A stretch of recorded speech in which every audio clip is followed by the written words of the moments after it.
Hello प्यारे दोस्तों, मैं आकाश स्वागत करता हूं आप सबका आपके अपने यूट्यूब चैनल श्री राम सन एसएससी क्लास में। दोस्तों, जैसे कि आप लोगों को पता है कि मैं आरआरबी एनटीपीसी और ग्रुप डी के लिए बहुत ही बेहतरीन प्रीवियस ईयर के क्वेश्चन करवा रहा हूं। दोस्तों, आप लोगों ने दोस्तों 2 सेट देखे होंगे पहले के मेरे वीडियो में। मैं 2 प्रैक्टिस सेट कंप्लीट करा चुका हूं। आज से हम तीसरे प्रैक्टिस सेट जो कि प्रीवियस ईयर के क्वेश्चंस में बेस्ड है दोस्तों, स्टार्ट करने जा रहे हैं। दोस्तों, अगर आप मेरे यूट्यूब चैनल पर नए हैं तो कृपया मेरे चैनल को सब्सक्राइब करें और बेल आइकन को भी जरूर प्रेस कर लें, क्योंकि आपको टाइम टू टाइम नोटिफिकेशन मिलता रहेगा।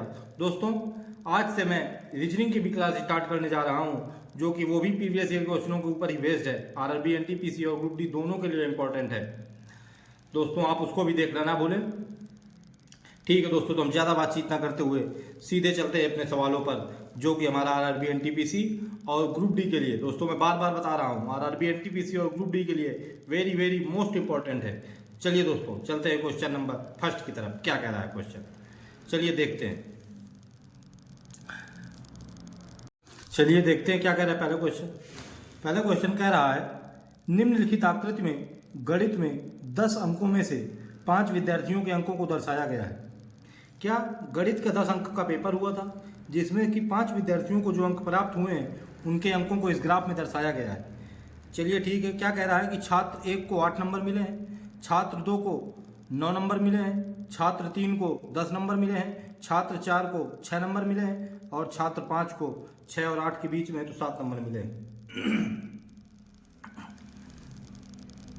कितने? छात्र 5 को 6 और 8 के बीच में 7 नंबर मिले हैं। तो हमसे दोस्तों क्वेश्चन क्या कह रहा है? हमसे क्वेश्चन कह रहा है विद्यार्थी 3 और 5 ने, कौन कौन से विद्यार्थी 3 और 5 ने 4 और 1 की तुलना में कितने अधिक अंक प्राप्त किए? 3 और 5 ने, 3 ने प्राप्त किए हैं 10 अंक, 5 ने प्राप्त किए हैं 7 अंक, 4 ने प्राप्त किए हैं कितने? 6 अंक, एक ने प्राप्त किए हैं 8 अंक। ठीक है दोस्तों, तो हमसे क्या कह रहा है? 3 और 5 को जोड़ लीजिए, 10 7 17। 4 और 1 की तुलना में कितने अधिक अंक प्राप्त किए हैं? यानी कि 3 और 5 ने प्राप्त किए हैं 10 + 7 = 17 और 4 और 1 ने, 4 ने प्राप्त किए हैं 6 और 1 ने प्राप्त किए हैं 8, यानी कि 6 + 8 = 14। कितने कह रहा है अधिक अंक प्राप्त किए हैं? तो 3 अंक अधिक प्राप्त किए हैं। कितने अंक अधिक प्राप्त किए हैं? 3 अंक अधिक प्राप्त किए हैं, जो कि हमारा आंसर हो जाएगा option number C.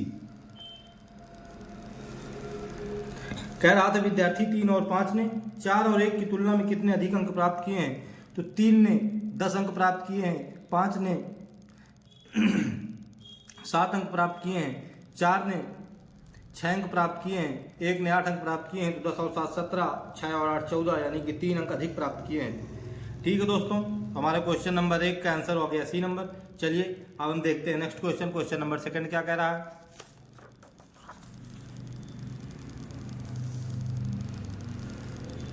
Question number 2 कह रहा है यदि n अनुपात का साइन लगा है, अनुपात 38, फिर उसके बाद समानुपात 3:57 हो, तो n का मान ज्ञात कीजिए। तो दोस्तों, जब ऐसा लिखा होता है तो जो समानुपात का चिन्ह है इसकी जगह में हम बराबर से लिख देते हैं, और जो n रेशियो 38 दिया है तो इसको लिख देते हैं n/38 = 3/57। अब हम इसको काट देंगे 19 से, 19 दूनी 38, 19 तिरका 57, 3 से 3 चला जाएगा, यानी कि हमारा निकल के आ जाएगा n = 2। क्या निकल के आ जाएगा? n = 2, जो कि हमारा यही आंसर हो जाएगा। Answer number D, option number D हमारा बिल्कुल करेक्ट हो जाएगा। चलिए दोस्तों, हम चलते हैं क्वेश्चन नंबर 3 की तरफ। क्वेश्चन नंबर 3 क्या कह रहा है? क्वेश्चन नंबर 3 कह रहा है 2 बिंदुओं ए और बी के बीच की दूरी 50 किलोमीटर प्रति घंटा की गति से 5 से 1/2 घंटे में तय की जाती है। कितनी? ए और बी के बीच की दूरी 50 किलोमीटर प्रति घंटा की गति से 5 से 1/2 घंटे में तय की जाती है। कितनी देर में तय की जाती है? 5 से 1/2 घंटे में। ठीक है। यदि गति में 5 किलोमीटर की वृद्धि होती है, यानी कि ये 55 किलोमीटर प्रति घंटा गति हो जाएगी। तो पूछ रहा है कि कितने समय की बचत होगी। ठीक है दोस्तों, चलिए अब हम इसको देख लेते हैं क्या कह रहा है। हमें तो इसका सबसे पॉपुलर फार्मूला लिखना है, लिख देते हैं। हमें पता है सबको, चाल बराबर होता है दूरी बटे समय। ठीक है दोस्तों, अब हम देखते हैं कि क्या कह रहा है। ए और बी के बीच की दूरी 50 किलोमीटर प्रति घंटा की गति से 5 से 1/2 घंटे में तय की जाती है। ठीक है, कितनी चाल दी है हमको? चाल दी हुई है 50 किलोमीटर प्रति घंटा, यानी कि 50 बराबर दूरी जो कि हमें पता करनी है डी हो जाएगी। समय हमें कितना दिया है? 5 दूनी 10 1 11/2, यानी कि 2 ऊपर चला जाएगा। ठीक है दोस्तों, चलिए अब ये 2 से इसको 25 को काट देंगे तो डी बराबर निकल के आ जाएगा 25 गुणे 11 किलोमीटर। ठीक है दोस्तों, चलिए आगे क्या कह रहा है। कह रहा है यदि गति में 5 किलोमीटर प्रति घंटा की वृद्धि होती है तो कितने समय की बचत होगी। ठीक है, अब हमें समय निकालना है। अब हम समय निकाल ले रहे हैं कि समय क्या है। चलिए, हमें फार्मूला पता है, चाल बराबर दूरी बटे समय। चाल 5 किलोमीटर प्रति घंटा की वृद्धि हो गई, यानी कि पहले 50 थी, अब 5 और जोड़ देंगे तो कितनी हो जाएगी चाल? चाल हो जाएगी 55 बराबर दूरी हमने निकाल ली है 25 गुणे 11 बटे समय। अब हमें समय निकालना है, समय को हम मान ले रहे हैं टी। चलिए क्या काट देते हैं हम, 11 × 9 11 5 55, 5 से इसको काट देंगे तो 55 25, यानी कि टी बराबर निकल के आ जाएगा 5 घंटे। तो दोस्तों पहले हम कितना समय ले रहे थे? पहले हम समय ले रहे थे 5 से 1/2 घंटे, यानी कि 5.5 घंटे। अब हम समय ले रहे हैं 5 घंटे, तो कितने समय की बचत होगी? समय की बचत होगी, बचत बराबर 30 मिनट, यानी कि आधे घंटे बढ़ जाएगा। आधा घंटा मतलब 30 मिनट। यही हमारा आंसर हो जाएगा। ऑप्शन नंबर डी हमारा करेक्ट ऑप्शन हो जाएगा। ठीक है दोस्तों, ऑप्शन नंबर डी हमारा करेक्ट आंसर हो जाएगा। चलिए अब चलते हैं नेक्स्ट क्वेश्चन की तरफ, क्वेश्चन नंबर 4 की तरफ। क्वेश्चन नंबर 4 क्या कह रहा है? कह रहा है यदि x बराबर 7 - 4√3 तो √x प्लस 1/√x का मान ज्ञात कीजिए। क्या कह रहा है? यदि कह रहा है x बराबर 7 - 4√3 तो √x प्लस 1/√x का मान ज्ञात कीजिए। तो दोस्तों हमें सबसे पहले यहाँ से √x की वैल्यू निकालनी है। हमें गिवन है x बराबर इतना, तो हम √x की वैल्यू निकाल लेते हैं। चलिए देखते हैं क्या कह रहा है। x बराबर, ये हमको गिवन है 7 - 4√3। अब हमें 7 को ब्रेक करना है, देखना ढंग से। x बराबर, इसको हम लिख देते हैं 4 + 3 - 4√3। ठीक है दोस्तों, चलिए अब देखते हैं x बराबर 4 को मैं लिख रहा हूँ √2 का मतलब 2 का स्क्वायर प्लस 3 को लिख रहा हूँ √3 का स्क्वायर। √3 का स्क्वायर तो लिख सकता हूँ, क्योंकि स्क्वायर करूँगा तो स्क्वायर से रूट चला जाएगा तो 3 आ जाएगा। 2 का स्क्वायर 4 होता है, माइनस इसको लिख रहा हूँ 2 × 2 √3। ठीक है दोस्तों, ये क्या हो गया? 2 × 2 × √3। 2a की वैल्यू 2, b हो गई √3। तो ये हमारा क्या निकल के आ गया? a² + b² माइनस 2ab, क्या? a² प्लस b² माइनस का 2 × a × b। ठीक है दोस्तों, तो हम इसको क्या लिख सकते हैं? ये हमारा फार्मूला होता है x बराबर a - b का होल स्क्वायर का। तो हम इसको लिख देंगे 2 - √3 का होल स्क्वायर। x बराबर निकल के आ गया 2 - √3 का होल स्क्वायर, तो स्क्वायर हटेगा, अगर स्क्वायर इधर लगाएंगे तो ये निकल के आ जाएगा √x बराबर 2 - √3। ठीक है दोस्तों, क्या निकल के आ गया? √x बराबर 2 - √3। चलिए अब हम वैल्यू निकाल लेते हैं। हमें किसकी वैल्यू निकालना है?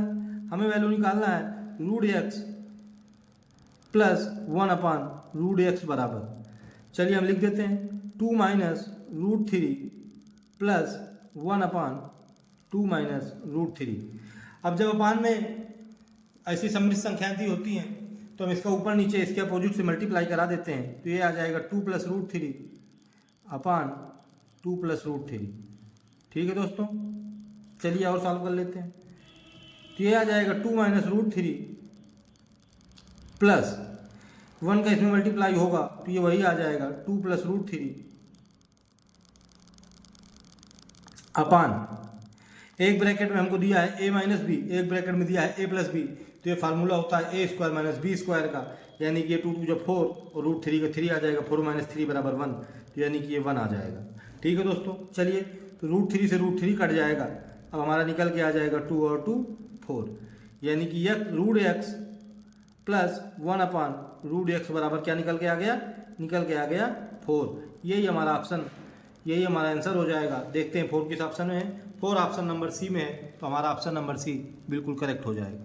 ठीक है दोस्तों, अच्छा क्वेश्चन था, इसे आप एक बार ढंग से जरूर देखें। चलिए अब हम चलते हैं नेक्स्ट क्वेश्चन की तरफ, क्वेश्चन नंबर 5।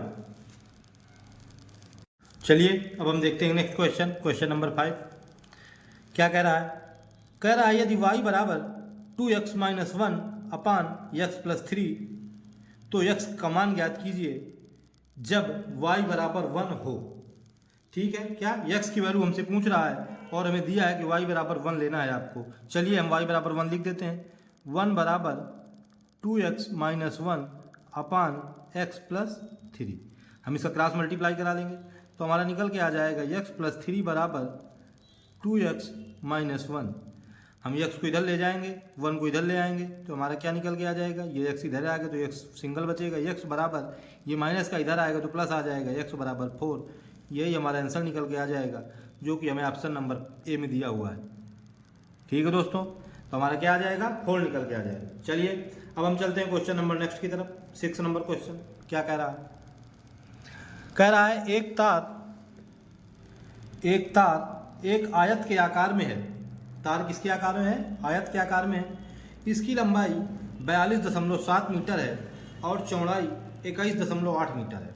ठीक है, आयत के आकार में तार है। आयत की दो चीज़ें बताइए, आयत की लंबाई आमने सामने की लंबाई बराबर होती है और आमने सामने की चौड़ाई बराबर होती है। तो क्या कह रहा है, इसकी लंबाई 42.7 मीटर है और चौड़ाई 21.8 मीटर है। तो कह रहा है यदि समान तार को दोबारा वर्ग के आकार में मोड़ा जाता है। ठीक है, पहले तो हम तार की कुल लंबाई निकाल लें तो हमें पता चल जाएगा, उसके बाद हम अपना तार को दोबारा वर्ग के रूप में मोड़ लेंगे। तो कह रहा है वर्ग की भुजा का माप कितना है। ठीक है दोस्तों, जब ऐसे क्वेश्चन दिए हों कि तार पहले गोलाकार आकार में था, यानी कि दिया हो या तार पहले आयत के आकार में था, या कह दे तार जो पहले है वो त्रिभुज के आकार में था, अब इसको मोड़ करके घन के आकार में बना दिया गया है, अब इसको मोड़ करके बेलन के आकार में बना दिया गया है। तो दोस्तों ऐसे क्वेश्चनों में जो आकार बदले जाते हैं उन आकारों की एक चीज़ कॉमन होती है, उस चीज़ को परिधि कहते हैं दोस्तों। परिधि यानी कि परिमाप। ये पेरीमीटर चाहे आयत में बदला जाए, चाहे वर्ग में बदला जाए, चाहे सर्कल में बदला जाए, चाहे सिलेंडर में बदला जाए, किसी भी चीज़ में आप बदल दीजिए, लेकिन उसका जो पेरीमीटर और परिमाप होगा यानी कि तार की जो टोटल लंबाई होगी वो तो सेम ही रहेगी ना। चलिए तो हम देखते हैं कि इसको क्या कहते हैं, सीधे देख लेते हैं। हमें पता है कि आयत का परिमाप क्या होता है। आयत का परिमाप बराबर वर्ग का परिमाप। ये दोस्तों आप ये ना समझना कि ये होता ही है, ये क्वेश्चन की वजह से है, क्योंकि समान तार वही तार है। तो हम आयत का परिमाप होता है, 4 भुजाएं होती हैं, चारों को जोड़ना है, 2 लंबाई और 2 चौड़ाई, यानी कि 2l प्लस बी बराबर वर्ग का परिमाप होता है 4 इंटू भुजा। ठीक है, हम इसको लिख ले रहे हैं 2, एल की वैल्यू है 42.7 प्लस बी की वैल्यू है 21.8 बराबर 4 गुणे भुजा। चलिए इसको ऐड किए, ये आ जाएगा 8 7 15, पॉइंट लगाया, 2 1 3, एक कैरी का 4 यानी कि 4 2 6, 64.5 गुणे 2 बराबर 4 गुणे भुजा। ये काट देंगे, 2 से 2 कट जाएगा, 2 दूनी 4, अब ये 2 से फिर काट दीजिए तो ये कट जाएगा, 2 तिहाई 6, 2 दूनी 4 दशमलव, 2 दूनी 4, 1 बच जाएगा, 2 पंचे 10, यानी कि भुजा बराबर निकल के आ जाएगी। क्या निकल के आ जाएगी, भुजा बराबर 32.25। वर्ग की भुजा क्या निकल के आ जाएगी, 32.25। हमसे यही पूछ रहा था कि वर्ग की भुजा का माप कितना होगा। 32.25 होगा, यही हमारा आंसर हो जाएगा। ऑप्शन नंबर बी हमारा करेक्ट ऑप्शन हो जाएगा। ठीक है दोस्तों, तो क्या है दोस्तों, जब समान तार को दोबारा वर्ग के आकार में मोड़ा जाए, समान तार को दोबारा सर्किल के आकार में मोड़ा जाए, तो ऐसे क्वेश्चनों में उनका परिमाप जो है वो बिल्कुल सेम रहता है। ठीक है दोस्तों, चलिए अब हम चलते हैं नेक्स्ट क्वेश्चन की तरफ। Question number 7। क्वेश्चन नंबर 7 क्या कह रहा है? क्वेश्चन नंबर 7 कह रहा है सबसे छोटी 5 अंकों की संख्या क्या है जो 12, 24, 48, 60 और 96 द्वारा पूर्णतः विभाजित हो। 5 अंकों की हमसे छोटी संख्या पूछ रहा है और कह रहा है कि जो इनसे 12 से 24 से 48 से 60 और 96 द्वारा पूर्णतः विभाजित हो। चलिए, ऐसे क्वेश्चनों में हमें जो संख्याएं दी होती हैं इनका सबको हमका एलसीएम निकालना होता है, तो हम इनका सबका एलसीएम निकाल लेते हैं। 12, 24, 48, 60, 96। ठीक है, एलसीएम निकाले ले रहे हैं 2 से। 2 छक्का 12, 2 12 दूनी 24, 24 दूनी 48, 30 दूनी 60, 2 चौको 8, 1 बच जाएगा, 2 8 16। फिर 2 से, 2 3 6, 2 छक्का 12, 2 12 दूनी 24, 15 दूनी 30, 24 दूनी 48। फिर 2 से, चलिए 3, 2 3 6, 2 छक्का 12, 15, 2 12 दूनी 24। फिर 2 से निकल के आ जाएगा 3, 3, 3, 15, 6। एक बार और 2 से, अब निकल के आ जाएगा 3, 3, 3, 15, 3। अब 3 से 1, 1, 1, 3 5 15, 1। अब एक बार 5 से 1, 1, 1, 1, 1। तो हमारा एलसीएम क्या निकल के आ जाएगा? एलसीएम बराबर 2 × 2 × 2 × 2 × 2 × 3 × 5। इनका सबको मल्टीप्लाई करा देना है, तो ये निकल गया 2 दूनी 4, दूनी 8, दूनी 16, 16 दूनी 32 और ये 5 3 15। तो हम ऐसे नहीं करेंगे, हम 5 का और 2 का मल्टीप्लाई करा देंगे तो ये आ जाएगा 5 दूनी 10 और बाकी सबका मल्टीप्लाई करा देंगे। 2 दूनी 4, दूनी 8, दूनी 16, 16 3 48, 48 × 10 बराबर 480। ये हमारा एलसीएम निकल के आ गया 480। एलसीएम निकल के आ गया, एलसीएम निकल के आ गया 480। अब हमें 480 का इसमें देख लेना है कि इसमें कौन से में भाग जा रहा है, तो जिसमें जिसमें इसका भाग चला जाएगा वही इसकी पूर्णतः विभाजित संख्या हो जाएगी। चलिए, 480 के फैक्टर क्या थे? 2 2 3 5। 2 से इसमें सब में भाग जा रहा है। 3 से देख लेते हैं, 3 से पहले में नहीं जा रहा, 4 2 6 1 7, ये भी इसमें नहीं जा रहा, 6 1 7 1 8 इसमें भी नहीं जा रहा, 8 1 9। तो दोस्तों 3 का भाग केवल इसमें जा रहा है 10,080 में। तो दोस्तों हमारा यही ऑप्शन सही हो जाएगा, 10,080।